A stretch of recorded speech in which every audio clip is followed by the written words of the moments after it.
warm welcome. I would like to invite Professor Dr. Sayyid Amir Gilani, Dean Faculty of Allied Health Sciences, University of Lahore.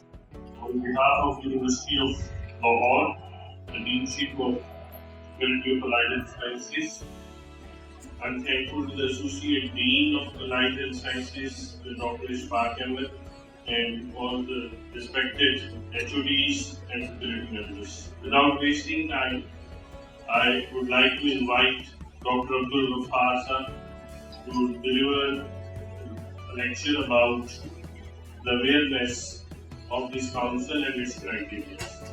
So firstly, I will be describing the activities of the National Agriculture Education Accreditation Council, then the process of accreditation and different steps involved in that accreditation, and lastly, I will be describing the results of the data analysis.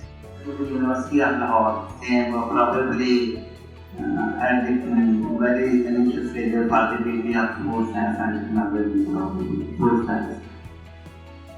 This is the awareness seminar on University Cyber Campus, University of Agriculture, Faisalabad, Peshawar, Sera University, Rawalpindi, Wizard University of Sabah, Wizard Seminar, and thank you very much for your patience listening.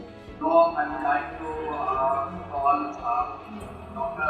Muhammad Iqbal, Director of Audit, Dean Faculty of Sciences, Department of 10. आपको पता चल गया कि वजह तो minimum criteria